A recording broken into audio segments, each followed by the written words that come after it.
नमस्ते भाई, सभी भाइयों को नमस्ते। कैसे हैं सभी? स्वस्थ होंगे, मस्त होंगे और ज़बरदस्त होंगे। स्वागत करता हूं आपका अपने YouTube चैनल मैथ्स पढ़ ले पर। आज मैं आपके लिए लेके आया हूं Delhi police SSC Delhi police 2023 के एग्ज़ाम में जो कांस्टेबल में क्वेश्चंस आने वाले हैं उनके रिगार्डिंग आपसे बात करते हैं आज। तो आज मैं आपको लेके आया हूं सिंप्लीफिकेशन के सेकंड पार्ट की तरफ, जिसमें हम आपको जितना भी थ्योरी बेस्ड क्वेश्चन होते हैं वो सभी आज आपको मैं बताऊंगा। ठीक है, तो वीडियो और ये जो आज का सेशन है बहुत ज़बरदस्त रहने वाला है, तो वीडियो को शुरू से लेकर लास्ट तक देखिएगा और अपने दोस्तों में इसको पूरी फैला दो ताकि सभी इस वीडियो का लाभ उठा सकें। ठीक है, अगर आपको वीडियो अच्छी लगे तो वीडियो को लाइक करना, शेयर करना, कमेंट करना। ठीक है, और चैनल को दोस्तों सब्सक्राइब करना ताकि चीज़ें आपको अच्छे टाइम टू टाइम मिलते रहें। ठीक है, शुरू करते हैं आज के सेशन का पहला क्वेश्चन। और ये रहा आपका पहला क्वेश्चन दोस्तों। कहता है ट्रैफिक की बत्ती हर 13 सेकंड के अंतराल पर बजती है। यह बत्ती पहली बार जब जली थी तो 1:54 हो रहे थे, और जब अंतिम बार देखा गया तो 3:17 हो रहे थे। तो इतने बीच में यह कितनी बार जली है ये आपको चाहिए। तो देखिए ज़रा,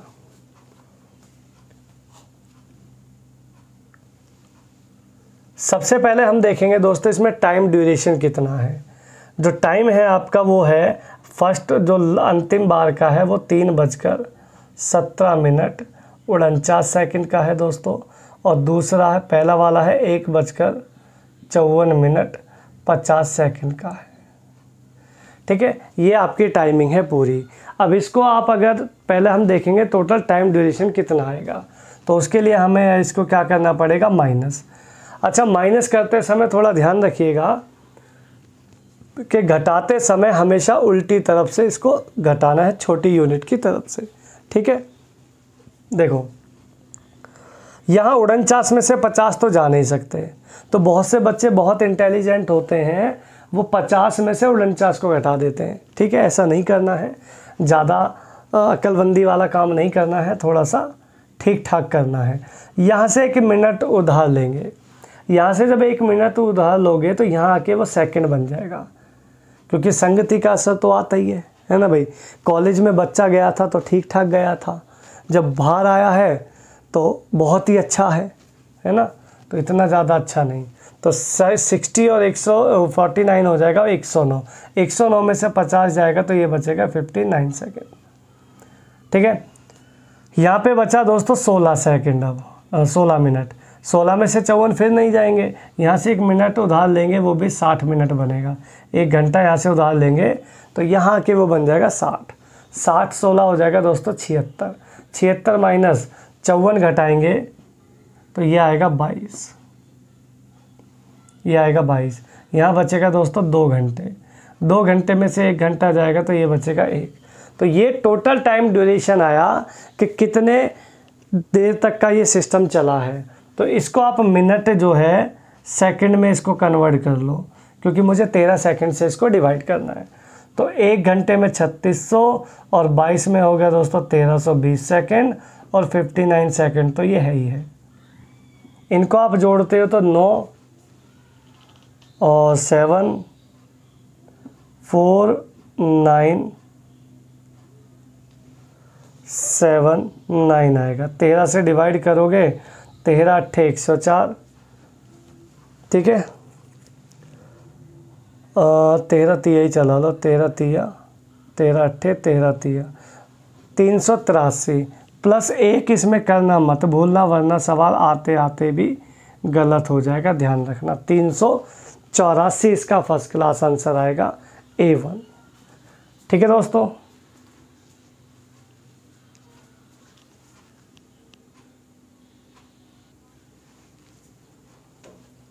बढ़ते हैं दोस्तों नेक्स्ट क्वेश्चन की तरफ। कहता है एक रेलगाड़ी यात्रियों से भरकर चली। पहले स्टेशन पर 1/3 यात्री उतर गए, ठीक है, और 280 चढ़ गए। दूसरे स्टेशन पे अब तक के आधे यात्री उतर गए, 12 चढ़ गए। तीसरे स्टेशन पे 248 यात्री थे। तो जब ट्रेन चली थी स्टार्टिंग में तो कितने यात्री थे? देखो भाई, सवाल आपका ये ना रिवर्स है। अगर दोस्तों पहले स्टेशन के दे के लास्ट वाले के पूछता तो सवाल होता सीधा। अभी ये है उल्टा, तीसरे के दे के पहला पूछ रहा है।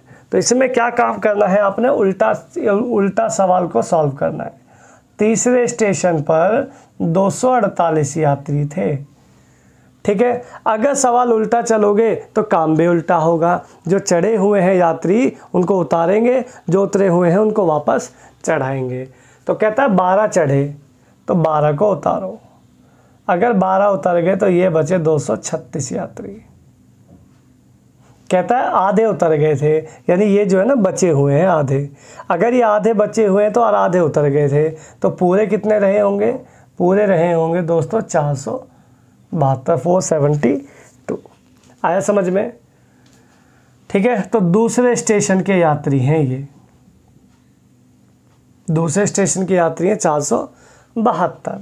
इसके बाद अब ये कहता है कि 280 चढ़ गए थे, तो 280 जैसे ही उतारोगे तो आपको पता लगेगा 192 यात्री हैं। अब 1/3 उतरने के बाद 192 हैं, यानी कि 2/3 है फिर तो ये, यानी 1/3 उतर गए अगर तो बचे कितने होंगे? 2/3 बचे होंगे।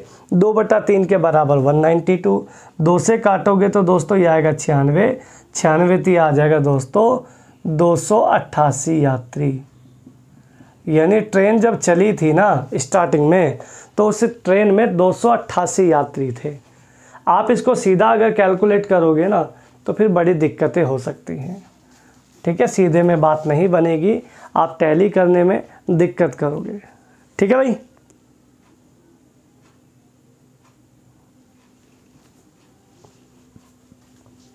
चलते हैं दोस्तों आपके नेक्स्ट क्वेश्चन की तरफ।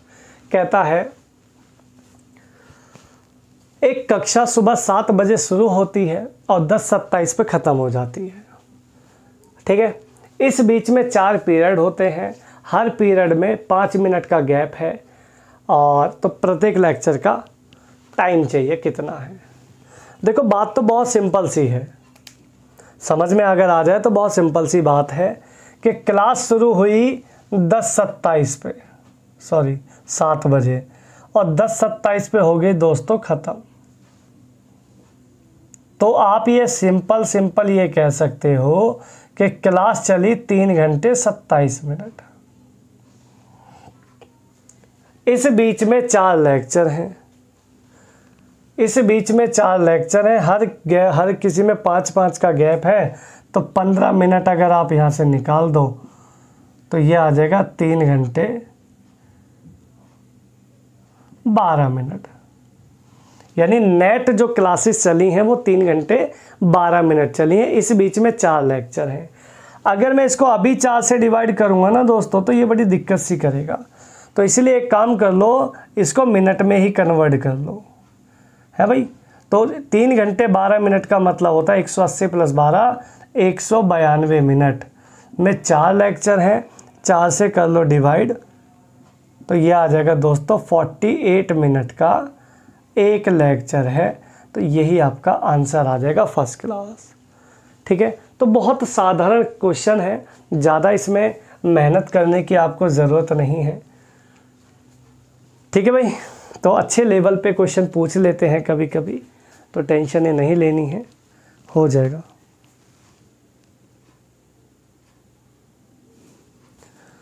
बढ़ते हैं दोस्तों नेक्स्ट क्वेश्चन की तरफ। कहता है 4 बच्चे ABCD एक मिठाई के डिब्बे को आपस में बांट रहे हैं। देखो 4 बच्चे हैं और चारों बच्चों जो हैं ये है आपस में मिठाई को बांट रहे हैं, मतलब किसी बड़े का कोई वेट नहीं कर रहे, खुद ही बांट लेंगे, ठीक है। बांटने का प्रोसेस समझना। कहता है A ने 1/3 लिया, B ने बचे हुए का 2/5 लिया, बाकी जो बच्चा C और D ने बराबर बराबर आपस में कर लिया। तो आइएगा ज़रा इनका बंटवारा करते हैं ज़रा। ये बहुत बच्चे आजकल शैतान हैं, मिठाई आई नहीं और खुद ही बांट गए। है भाई, चलिए मैं यहाँ पे ना कुल मिठाइयों की संख्या, कुल मिठाइयाँ मैं यहाँ पे 1/3 और 2/5 यानी 15, मैं टोटल मिठाइयों की संख्या 15 ऐड कर लेता हूँ अपनी मर्जी से, ठीक है, ताकि मैं इसके एलसीएम से इनको काट पाऊँ।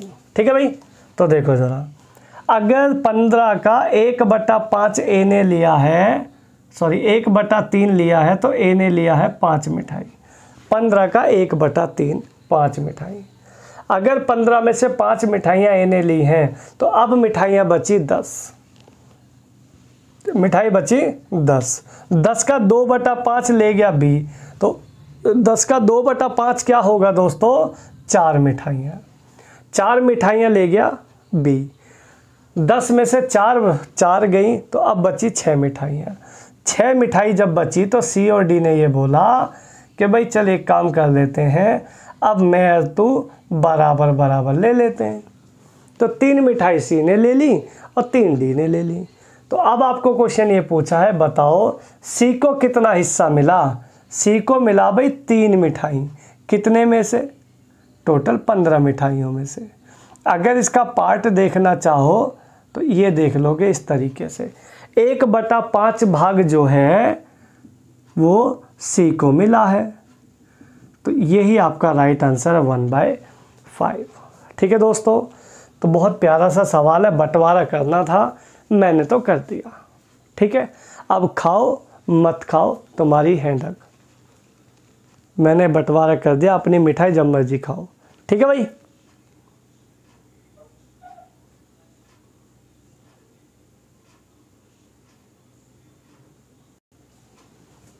बढ़ते हैं दोस्तों नेक्स्ट क्वेश्चन की तरफ। कहता है कुछ मित्रों ने पिकनिक पर जाने का निर्णय लिया। ठीक है भाई, 768 रुपया खर्चा करना तय हो गया है, लेकिन कह रहे हैं एट ए टाइम ना 4 मित्रों ने मना कर दिया कि भाई हम नहीं जा पाएंगे। तो उन 4 के ना जाने से प्रत्येक मित्र को 16 रुपया अधिक देना पड़ा। तो कह रहा कितने मित्र पिकनिक पर गए हैं। देखो दोस्तों, खर्चे देखो, जब आप पिकनिक पे जाने का प्लान बनाते हैं ना, तो इसमें कुछ खर्चे ऐसे होते हैं जो कि निश्चित होते हैं, होने ही होने। जैसे आपने कोई गाड़ी बुक करी, ठीक है, आपने कोई गाड़ी बुक करी और एट ए टाइम आपके 4 मित्रों ने मना कर दिया कि भाई हम नहीं जा पा रहे किसी कारणवश। अब आप गाड़ी वाले को जाके ये बात समझाओगे कि भाई हमारे 4 मित्र नहीं जा रहे हैं, तो तू देख ले कुछ हो जाए तो पैसे वैसे में। तो वो आपको गाड़ी वाला क्या कहेगा, वो आपको ये कहेगा कि भाई तू जब जितने भी थे 100 थे, अगर आप अकेले भी चलोगे तो भी पैसा इतना ही लगेगा। ठीक है, कन्वेंस में कोई अंतर नहीं आता, एक जाएगा तो भी 10 जाएंगे तो भी। ठीक है, लेकिन अगर जैसे अगर मान लो टोल टैक्स है, टोल टैक्स पे अगर एक गाड़ी में बैठा है, एक में बैठा है तो भी लगेगा, 4 बैठे तो भी लगेगा। तो कुछ खर्चे ऐसे होते हैं जो कि फिक्स होते हैं। ठीक है, तो उसी पे फिक्स है 768 रुपया खर्चा करना तय है, ये बदल नहीं सकता दोनों बार। ठीक है भाई, ये सवाल आपने करना है टैली, और टैली से बहुत साधारण सवाल बन जाएगा, ध्यान से सुनना। ये वो मित्र हैं जो पिकनिक पर गए हैं, और ये मित्र वो हैं जो प्लान जब बना था तो तब कितने थे। उसने बोला कितने मित्र पिकनिक पर गए हैं, तो ऑप्शन देखो यहाँ पे, अगर आप ऑप्शन देखते हो दोस्तों तो 24, 16, 12, 8, ये वो मित्र हैं जो पिकनिक पर गए हैं। अगर 24 गए हैं और एट ए टाइम 4 नहीं गए हैं, तो जब प्लान बना था तो 4 ज़्यादा थे। 24 गए हैं तो 28 जाने का प्लान बना था, 16 गए हैं तो 20 जाना तय हुए थे, 12 गए हैं तो 16 जाना तय हुआ था, 8 गए हैं तो 12 जाना तय हुआ था। ठीक है भाई, अब ये 768 ना दोनों पेयर से कटना चाहिए, 28 से कटेगा नहीं ये वाला, इसलिए 24 आंसर नहीं है। ये 16 से कटेगा तो ये 20 से नहीं कटेगा, ये भी गलत हो गया। ये 12 से भी जाएगा दोस्तों, ये 16 से भी जाएगा, ये हो सकता है। ये 8 से भी जाएगा, देखो ये 12 से भी जाएगा, तो ये भी हो सकता है। इन दोनों में से कोई एक आंसर है। मैं मान लो ये सी ऑप्शन मैंने उठाया। अगर 12 मित्र पिकनिक पर गए हैं दोस्तों, तो एक जने को देने पड़ रहे हैं 64 रुपये आज। ठीक है, जब 16 जाना तय हुआ था तो तब देने पड़ रहे थे 16 चौके 64, 16 अट्ठे 128, 48 रुपये। ठीक है, तो पहले के मुकाबले आज 16 रुपया ज़्यादा देना पड़ना चाहिए। चेक करो दोनों का डिफरेंस, 16 अगर आएगा तो बहुत अच्छी बात है। 14 माइनस 8 6, बहुत बढ़िया। 16 का अंतर आ रहा है, यानी यही मेरा 12 मित्र जो पिकनिक पर गए हैं, 12 व्यक्ति, यही आपका करेक्ट आंसर है, फर्स्ट क्लास। ठीक है, अगर इसको x के चक्कर में लगाओगे ना, तो देखो x के चक्कर में दुनिया तो बर्बाद हो रही है, तो आप कम से कम x ना लगाओ। ठीक है, तो बर्बादी से बचो और सवाल को आगे बढ़ाते रहो। ठीक है दोस्तों,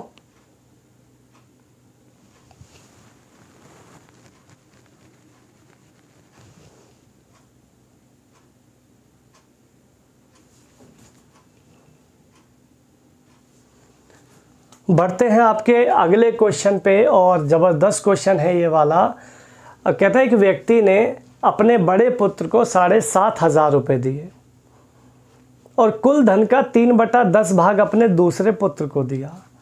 तीसरे पुत्र को उतना धन दिया जितना पहले और दूसरे को दिया, तो उस व्यक्ति के पास कुल कितना धन था? देखो भाई, ऐसे समझो, ये पहला व्यक्ति है, पहला पुत्र है, ये दूसरा पुत्र है, ये तीसरा पुत्र है। ठीक है, उस व्यक्ति के पास कुल संपत्ति तो मुझे भी नहीं पता, तो मैं यहाँ पे कुल संपत्ति जो है इसकी खुद ही मान लेता हूँ 10 रुपया। 10 रुपये क्यों माना? 10 रुपये दोस्तों इसलिए माना क्योंकि मुझे दूसरे पुत्र को ना 3/10 देना था, तो 10 का 3/10 आएगा दोस्तों 3 रुपये। 3 रुपये मैंने दिए किसको? दूसरे को। अब 10 में से 3 मिल गए, तो अब बचे उसके पास 7। 7 के ऐसे 2 हिस्से करने हैं कि दोनों का जोड़ एक तो 7 आ जाए, इन दोनों का जोड़ इसके बराबर हो जाए। तो आप यहाँ पे दे लो 2 और यहाँ पे दे लो 5, यहाँ पे 2, यहाँ पे 5, तो ये रेशो आ जाएगा दोस्तों 2:3:5। ये इनके पैसे का रेशो आ गया, किसको क्या क्या मिला। अब आगे क्वेश्चन क्या कहता है? कह रहा बड़े पुत्र को 7,500 रुपये मिले हैं। अगर दोस्तों बड़े को 7.5 मिले हैं, मेरे हिसाब से बड़े को मिले 2। कहता टोटल पैसा क्या है? टोटल पैसा तो मैं 10 यूनिट लेके चल रहा हूँ, पहले मैंने यहाँ रख दिए 10 रुपये है भाई। 2 से काटोगे दोस्तों 5 बार, और 75 पंजे होते हैं 375 रुपया। This will be the answer. Total संपत्ति जो उस व्यक्ति के पास है वो है 37,500 रुपये। ठीक है भाई, तो ये बहुत अल्टीमेट और बहुत लाजवाब आपका सवाल है, और रेशो से करोगे तो बहुत ज़बरदस्त सवाल हो जाएगा। ठीक है भाई, नेक्स्ट क्वेश्चन आपका नेगेटिव मार्किंग पे है, जो आप एसएससी खेलती है आपके साथ नेगेटिव मार्किंग पे, उसी के लिए क्वेश्चन है। देखिएगा, एक परीक्षा में सही उत्तर के 4 नंबर मिलते हैं। अगर आप एक क्वेश्चन ठीक करोगे दोस्तों तो आपको 4 नंबर मिलेंगे। अगर आप उसको गलत करोगे तो 1 नंबर आपको सही में से काट लेंगे, जो आपने सही किया है उसमें से काट लिया जाएगा। टोटल क्वेश्चन यहाँ पे 75 है, और उस व्यक्ति के जो नंबर आए हैं उस छात्र के, वो आए हैं जी 125। ठीक है, देखिए हम सभी क्वेश्चंस जितने भी हैं हम सारे करके आए। मैं एग्ज़ाम में बैठा और मैंने क्वेश्चन देखे 75 और मैं सारे करके आ गया। तो जब सारे करके आया तो मैं दिमाग में क्या सोचूंगा? जैसा सब सोचते हैं, जितना करके आए सारा करके आए, सारा सही करके आए। अगर सारे क्वेश्चन दोस्तों मैं सही करके आता तो मुझे नंबर मिलते दोस्तों 300। बोलो हाँ के ना? 75 चौके 300 नंबर मुझे मिलते अगर सारे क्वेश्चन मेरे सही होते। लेकिन सही कितने हुए हैं पता चलेगा अभी। नंबर मुझे मिलने थे 300 लेकिन मिले हैं 125। यानी 175 मार्क्स कहाँ गए, 175 मार्क्स गए नेगेटिव में। नेगेटिव का क्या हिसाब है मैंने बताया, एक क्वेश्चन को सही करोगे तो 4 नंबर मिलेंगे, लेकिन अगर इसको गलत करोगे तो 4 तो ये जाएंगे और एक सही में से भी कटेगा, तो आपकी जेब से जाएंगे 5 नंबर एक क्वेश्चन के। तो 5 से इसको डिवाइड कर दो दोस्तों, ये निकल के आएगा यहाँ पे 35। सारे क्वेश्चन आपने सही माने थे तो ये निकल के आए हैं गलत, तो 35 क्वेश्चन गलत हो गए। अगर 75 में से दोस्तों 35 क्वेश्चन गलत हो गए तो आप ये कह सकते हो कि 40 क्वेश्चन सही हो गए। ठीक है, आप इस क्वेश्चन को टैली भी कर सकते थे। अच्छा, टैली कैसे करते, ऑप्शन में होता 40 क्वेश्चन सही, आप दिमाग लगाते हैं, अगर 75 में से 40 सही तो गलत 35।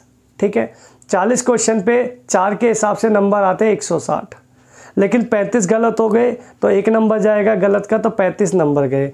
160 माइनस 35, 125 नंबर आपको यहाँ पे टैली हो जाता अगर आप इस सवाल को टैली करते। बाकी मैंने डायरेक्ट करा दिया, आपको डायरेक्ट अच्छा लगता है तो डायरेक्ट बहुत बढ़िया है। ठीक है भाई, ज़्यादा मत सोचो क्या होना है क्या होना है कैसे होना है, करते चलो। भगवान ऊपर वाला हमसे क्या चाहता है दोस्तों किसी को कुछ नहीं पता। ठीक है, ना हम समझने की कोशिश करते हैं, जैसा चल रहा है वैसे चलने देंगे। ठीक है, कुछ नहीं पता, ना हम समझने की कोशिश करेंगे कभी भी। ठीक है, जब हमें पसीना आता है, गर्मी होती है पसीना आता है, तो पानी शरीर में से बाहर आता है नहीं आता, लेकिन जब नहाते हैं तो पानी अंदर जाता है क्या? मतलब ऐसा साला कौन सा ढक्कन लगा है जिसको ये पता है गर्मी हो रही है तो तू खुल जा, पसीना बाहर आना है ना, और नहा रहे हैं तो उसको पता है अभी नहा रहे हैं तो तू ढक्कन बंद हो जा ताकि पानी अंदर ना जाए। है तो शरीर में छेद ही, जहाँ से पसीने बाहर आते हैं छोटे छोटे छेद हैं, पानी वहाँ से अंदर तो जाता नहीं है लेकिन बाहर आता है। कौन सा गणित है, कुछ नहीं पता, ना आप हम समझेंगे ना समझने की कोशिश करेंगे। ठीक है, तो ज़्यादा नहीं समझो, चीज़ों को बस चलाते रहो, जैसा चल रहा है बस मेहनत करो, चीज़ें मिल ही जाएंगी।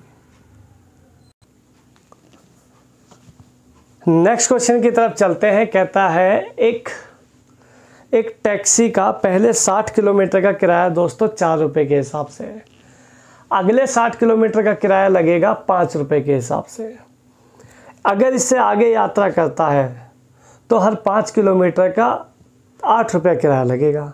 सतीश द्वारा 320 किलोमीटर यात्रा करने पर यात्रा की गई है और 320 यात्रा करने के बाद उसके पास कुल धन का 1/4 पैसा बचा भी है, 1/4 हिस्सा। तो उसके पास कुल कितना धन था, कितना पैसा लेके चला था, वो उसको चाहिए। आइए ज़रा हिसाब लगवाते हैं आपका।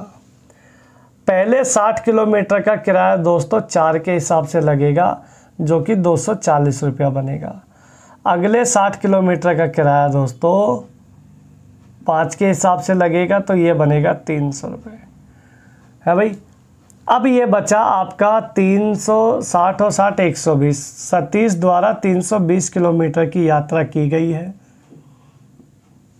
जिसमें 60 और 60 120 किलोमीटर का तो बात हमारी हो गई है। अब बचा 200 किलोमीटर। 200 किलोमीटर का क्या हिसाब है, हर 5 किलोमीटर का किराया लगता है दोस्तों 8 रुपये।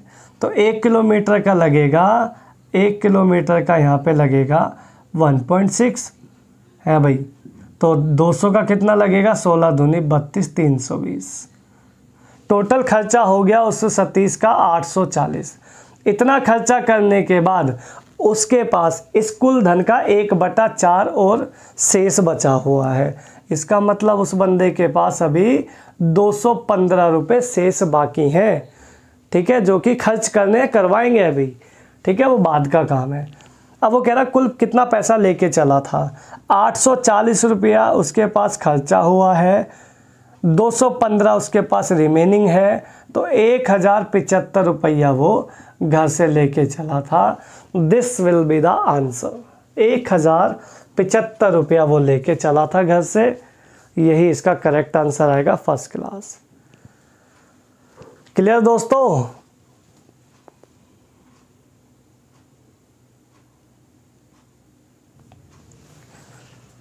नेक्स्ट क्वेश्चन दोस्तों मज़ेदार सवाल है। कहता है एक अतिथि गृह का पहले 3 दिन का किराया 50 रुपये के हिसाब से लगता है, अगले 5 दिन का किराया 100 रुपये के हिसाब से लगता है, रजिस्ट्रेशन फ़ीस उसकी आरंभ में लग चुकी है 50 रुपये, 1300 रुपये उसने दिए हैं, तो टोटल होटल में कितने दिन वो रुका है गेस्ट।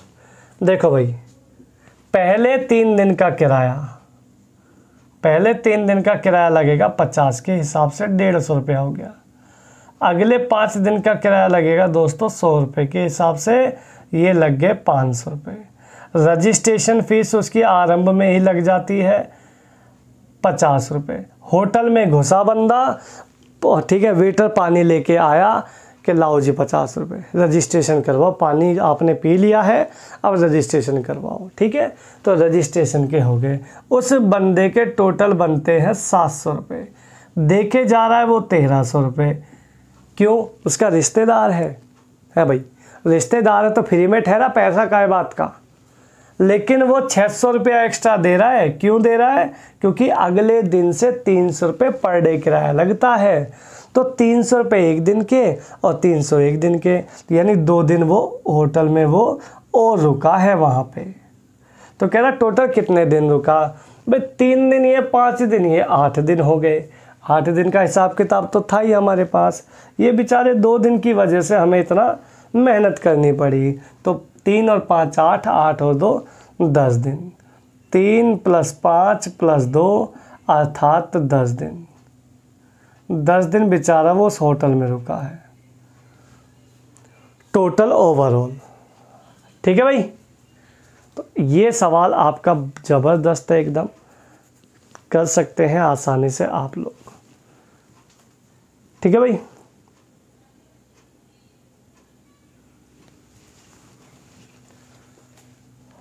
नेक्स्ट क्वेश्चन आपके लिए आपकी स्क्रीन पर है, ज़बरदस्त है एकदम, अल्टीमेट। कहता है एक कार्यालय में 1/3 महिलाएं कर्मचारी हैं, ठीक है, और 1/3 जो ये महिलाएं हैं इनमें से 1/2 का विवाह हो गया है, और 1/2 जो जिनका विवाह हुआ है उसमें से 1/3 के बच्चे हैं। मेल की अगर बात करें तो 3/4 पुरुष विवाहित हैं, 2/3 के बच्चे हैं। तो कुल कर्मचारियों में से कितने कर्मचारियों के बच्चे नहीं हैं? देखो भाई, एक तरफ लिखेंगे हम फीमेल, एक तरफ लिखेंगे मेल। कहता है कारखाने में 1/3 है महिलाएं। अगर 1/3 महिलाएं हैं तो 2/3 हो गए मेल, पुरुष। ठीक है भाई, क्योंकि 3 में से 1 तो 3 में से 2। महिलाओं में 1/2 का विवाह हुआ है और 1/3 इसमें बच्चे हुए हैं। मतलब 1/3 का 1/2 विवाहित है, तो 1/6 विवाहित हो गए, उनका 1/3 यानी 1/18 कर्मचारियों के यहाँ पे बच्चे हैं। प्लस मेल की कहानी सुनो, मेल में 3/4 पुरुष विवाहित हैं और 2/3 के बच्चे हैं। तो 2 दूनी ये 4 से 4 कट गया, 3 से 3 कट गया, अर्थात 1/3 यहाँ पे पुरुषों के बच्चे हैं। अगर मैं इन दोनों को जोड़ दूं दोस्तों तो मेरे पास मुझे पता लग जाएगा कि कितने कर्मचारियों के बच्चे हैं टोटल। ठीक है, जोड़ने के लिए एलसीएम वगैरह लेने की ज़रूरत नहीं है। आप यहाँ 6 बना लो, यहाँ 18 है ना, तो यहाँ भी 18 बना लो, 6 से गुणा कर लो। तो 6 × 18, तो यहाँ भी 6 से करोगे गुणा, 6 और 1 हो जाएगा 7। तो 7/18 ऐसे कर्मचारी हैं वहाँ पर जिनके टोटल बच्चे हैं। लेकिन एग्ज़ाम वाला आपसे पूछ रहा है कितनों के बच्चे नहीं हैं। तो आप ये कह सकते हो 18 - 7 यानी 11। 11/18 कर्मचारियों के बच्चे नहीं हैं। सिंपल भाई, 18 में से 7 के बच्चे हैं तो 18 में से 11 के बच्चे नहीं होंगे। तो ये बहुत ज़बरदस्त क्वेश्चन है। अगर एग्ज़ाम में आए तो कई बार पता है क्या होता है, ये वाला क्वेश्चन डायरेक्ट ऐसे ही रख देते हैं, कोई भी डाटा इसमें चेंज नहीं करते। तो आप डायरेक्ट अगर आंसर भी रट लो ना 11/18, तो भी आंसर आप डायरेक्ट लगा पाएंगे। ठीक है, तो ज़्यादा दिक्कत नहीं है इसमें, बहुत आसान सी चीज़ें हैं। 11/18 इसका फर्स्ट क्लास आंसर आएगा, बिना किसी टेंशन के। ठीक है दोस्तों,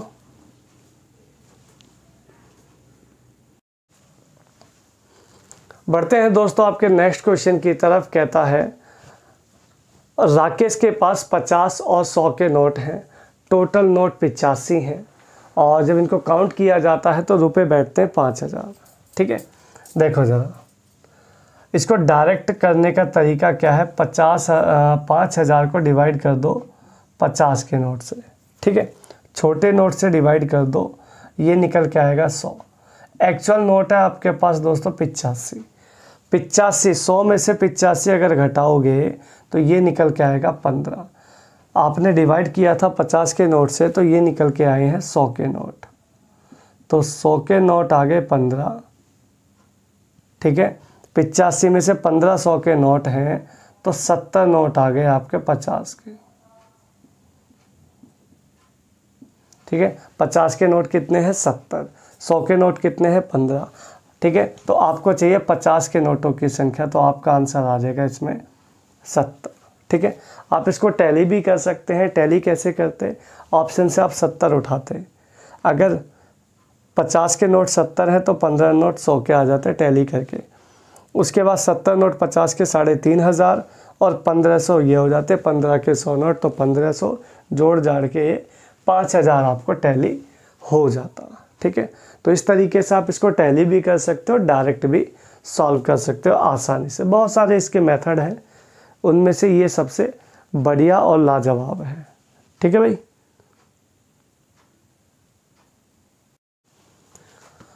बढ़ते हैं दोस्तों आपके नेक्स्ट क्वेश्चन की तरफ। कहता है एक व्यक्ति ने अपने मित्रों में 100 रुपये बांटे हैं बराबर बराबर। ठीक है, यदि 5 मित्र अधिक होते तो प्रत्येक को 1 रुपया कम मिलता, तो मित्रों की संख्या कितनी है।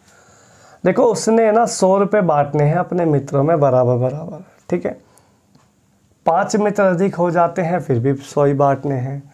तो वो कह रहा कितने मित्र थे, तो यहाँ से अगर आप ऑप्शन देखते हैं तो 20 है दोस्तों, 25 है, 30 है और 35 है।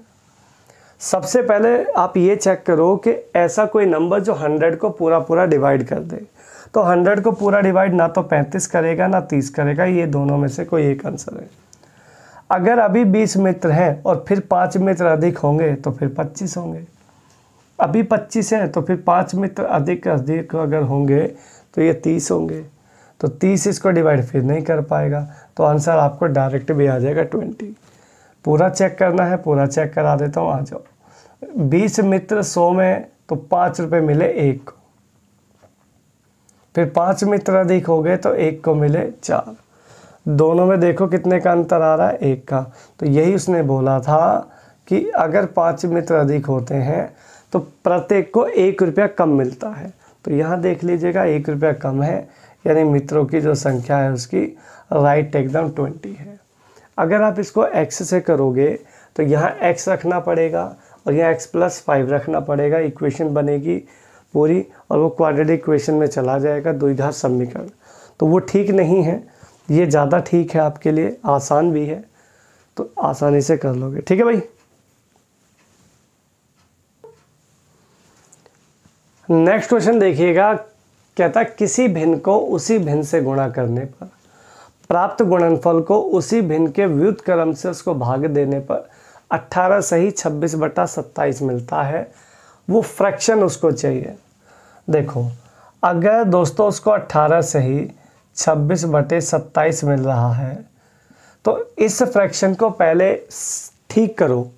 ठीक है, ये सही फ्रैक्शन नहीं है, इसको ठीक करेंगे तो 27 18 जा 486 + 26 ये हो जाएगा दोस्तों 512/27। ठीक है, अब समझना, किसी भिन्न को उसी भिन्न से गुणा किया गया, किसी भिन्न को उसी भिन्न से गुणा किया गया और इसी के व्युत्क्रम से इसको भाग किया गया। अगर भाग किया गया, मल्टीप्लाई लगाया, भाग हटा के, तो ये तो दोबारा ये फॉर्म हो गई। तो इसका मतलब ये एक ही नंबर को 3 बार रिपीट कर रहा है, सेम टू सेम नंबर को। अगर 3 बार रिपीट कर रहा है तो आप इसका क्यूब रूट लगा दो, क्यूब रूट बाहर कर दो। तो क्यूब रूट में 2 का कोड होता है दोस्तों 8, 7 का कोड होता है 3, यानी 8/3 इसका क्यूब आ गया। अगर इसको मैं सॉल्व करता हूँ थोड़ा सा और, तो 2 सही 2/3 आपका यहाँ पे आंसर आ जाएगा फर्स्ट क्लास। ठीक है, तो बहुत अच्छा सवाल है, सुंदर, टिकाऊ और मजबूत है, कोई दिक्कत वाली बात इसमें नहीं है। ठीक है दोस्तों,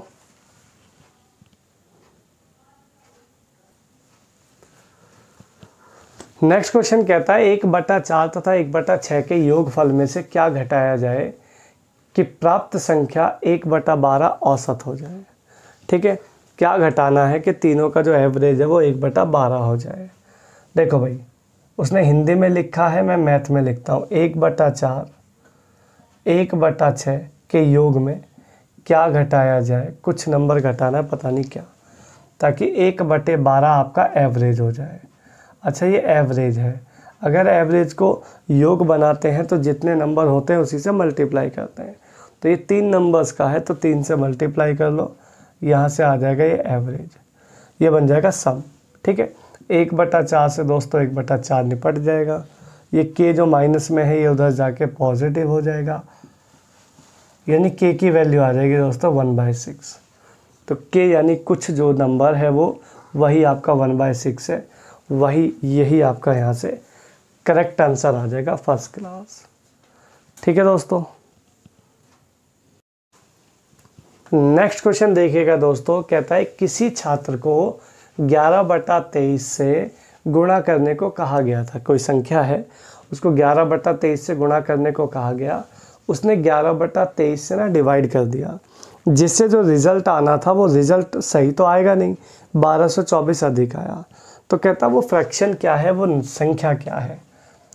देखो, अगर गुणा की जगह डिवाइड किया गया हो तो पहले ही स्टेप पर संख्या को पलट लेना दोस्तों। तो 23/11 हो जाएगा, क्योंकि 11/23 है।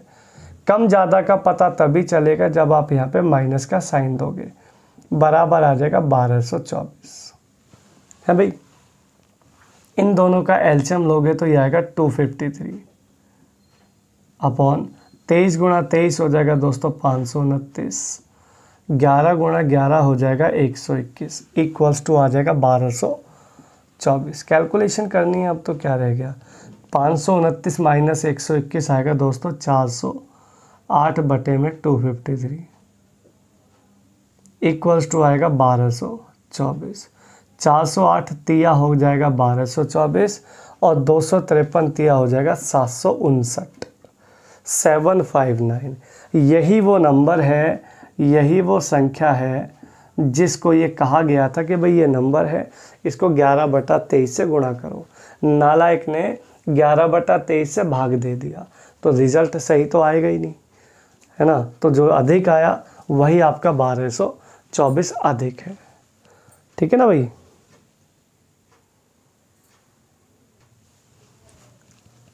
नेक्स्ट क्वेश्चन है, तेल के एक टीन का 4/5 भाग भरा है, इसमें से 6 बोतल तेल अगर निकाल लेते हैं और 4 लीटर वापस डाल देते हैं तो भी टीन का 3/4 भाग शेष भरा रह जाता है। स्टार्टिंग में टोटल कितने बोतल तेल था। देखो भाई, आप इसको परसेंटेज वाले से भी कर सकते हो, फ्रैक्शन से भी कर सकते हो। स्टार्टिंग में 4/5 तेल टीन का भरा था, जब इसमें से कुछ निकाला कुछ डाला तो निकालने में 3/4 हिस्सा रह गया, बराबर 6 बोतल आपने दोस्तों तेल निकाला था, 4 वापस डाल दिया, तो इस हिसाब से देखा जाए तो आपने सिर्फ 2 ही लीटर निकाला। एलसीएम लेंगे तो ये आ जाएगा दोस्तों 20, ये आ जाएगा 16, ये हो जाएगा 5 × 15, क्रॉस मल्टीप्लाई इक्वल्स टू 2। तो 16 - 15 यानी 1/20 बराबर में 1/20 बराबर 2 आ जाएगा और 20 दूनी हो जाएगा दोस्तों 40 बोतल तेल उसमें टोटल स्टार्टिंग में था, जिसके बाद ये निकाला 6, 4 वापस डाला, तो सारा हिसाब यहाँ से आपको कनेक्ट हो जाएगा। ठीक है, तो अच्छा सा सवाल है और आसानी से कर भी सकते हैं आप। ठीक है भाई। नेक्स्ट क्वेश्चन है दोस्तों, एक महाविद्यालय में 1/3 लड़कों ने और आधी लड़कियों ने राष्ट्रीय शिविर योजना में भाग लिया है। ठीक है, टोटल जो विद्यार्थी गए हैं शिविर योजना में वो गए हैं 300, जिसमें 100 बॉयज़ हैं, बाकी तो गर्ल्स ही होंगी, है ना। टोटल महाविद्यालय में कितने बच्चे हैं टोटल? देखो जो बॉयज़ गए हैं वो बॉयज़ गए हैं 1/3, बॉयज़ गए हैं 1/3, गर्ल्स गई हैं आधी।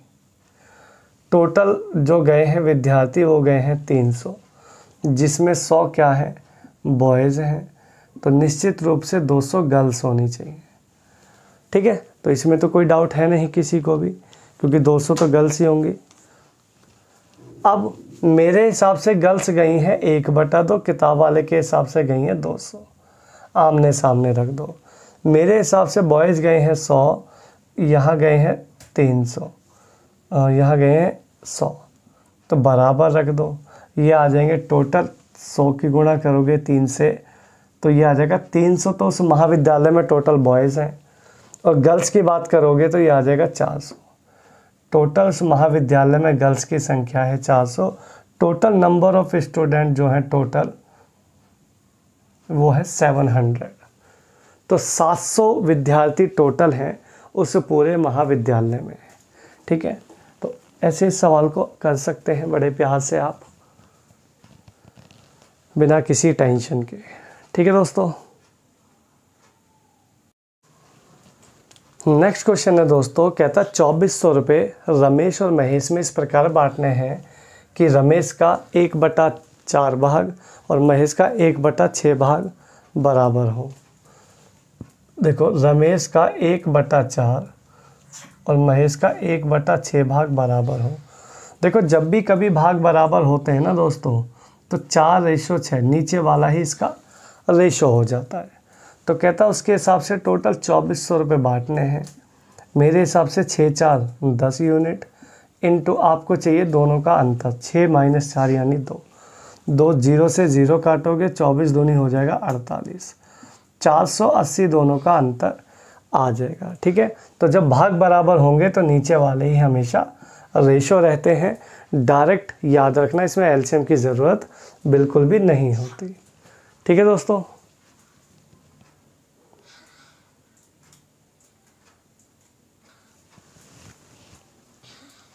नेक्स्ट क्वेश्चन देखिएगा। एक छात्र के हिंदी में प्राप्त अंकों का 1/3 इंग्लिश में प्राप्त अंकों के आधे से 30 अधिक है। दोनों में 480 अंक मिले हैं, हिंदी इंग्लिश दोनों में। तो इंग्लिश में कितने मिले हैं? देखिए टोटल जो नंबर है ना भाई 480 है हिंदी इंग्लिश दोनों में। मुझे हिंदी भी नहीं पता, मुझे इंग्लिश में भी नहीं पता, ना हिंदी के नंबर पता ना इंग्लिश के पता। बस इतना पता है कि अगर मैं हिंदी का 1/3 करूँगा और इंग्लिश के आधे करूँगा तो दोनों का डिफरेंस मुझे 30 आना चाहिए। ना मेरे पास हिंदी है ना मेरे पास इंग्लिश है, लेकिन यही चीज़ मैं ऑप्शन से ले सकता हूँ टैली करके, क्योंकि ऑप्शन में आपको किसी एक के अंक दिए हुए हैं, क्योंकि इंग्लिश के पूछे हैं तो इंग्लिश के ऑप्शन में दिए हैं। क्या क्या है आपके पास में है? 86, 86, 136, 156 और 160, ये आपको ऑप्शन दिए हैं। ठीक है, ये सारे इंग्लिश के नंबर हैं भाई। अगर ये इंग्लिश के हैं तो टोटल में से इंग्लिश के निकाल दो, हिंदी के आ जाएंगे।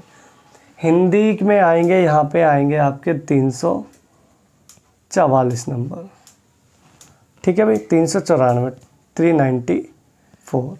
ठीक है, हिंदी का 1/3 करना है, कम से कम ऐसा नंबर हो हिंदी में जिसका 1/3 निकल सके पूरा पूरा, तो इसका 1/3 नहीं आएगा, यानी कि 86 इसका आंसर बिल्कुल नहीं है। अगर इंग्लिश में 136 है 480 में से, तो यहाँ आएंगे 244।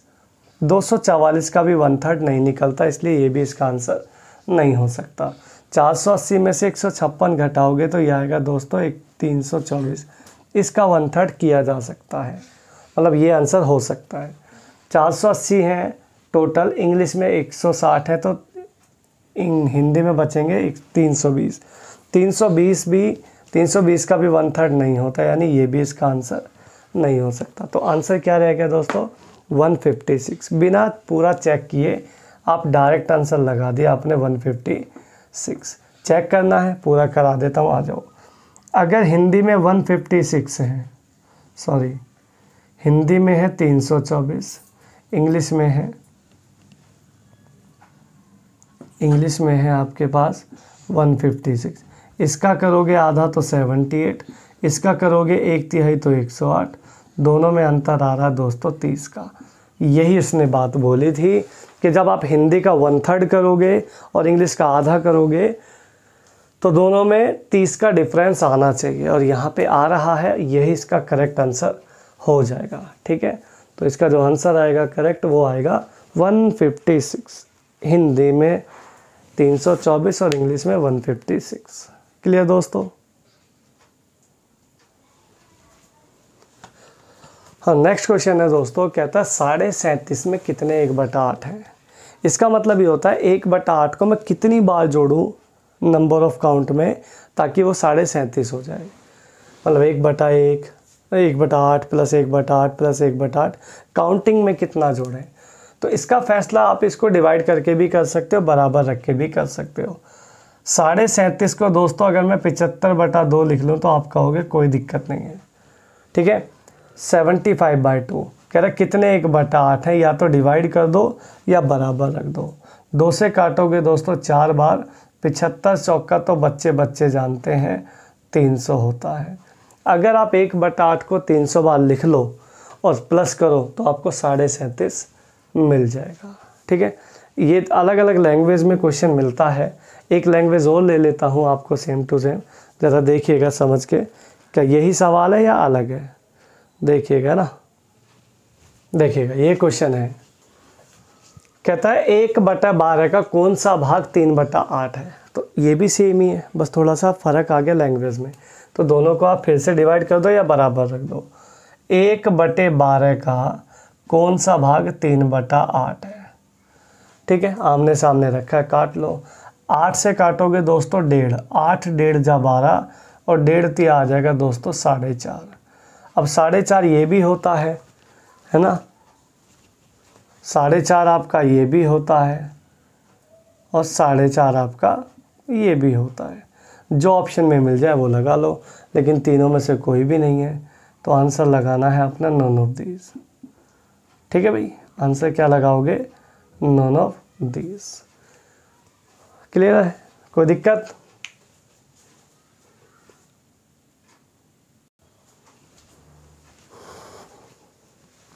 तो ये दोस्तों मैं आपके लिए लेके आया था एसएससी दिल्ली पुलिस कांस्टेबल 2023 के लिए सिंप्लीफिकेशन के कुछ मोस्ट इम्पोर्टेंट क्वेश्चन, जिसको आप 1 बाय 1 करिएगा और शुरू से लेके पूरी वीडियो को देखिएगा। एक एक क्वेश्चन इसका बहुत इंपॉर्टेंट है।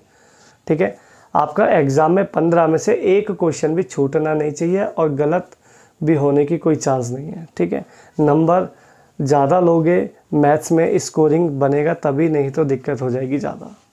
ठीक है दोस्तों, चलिए बाकी मिलेंगे आपको नेक्स्ट किसी वीडियो में। तब तक के लिए धन्यवाद। स्वस्थ रहिए, मस्त रहिए, ज़बरदस्त रहिए।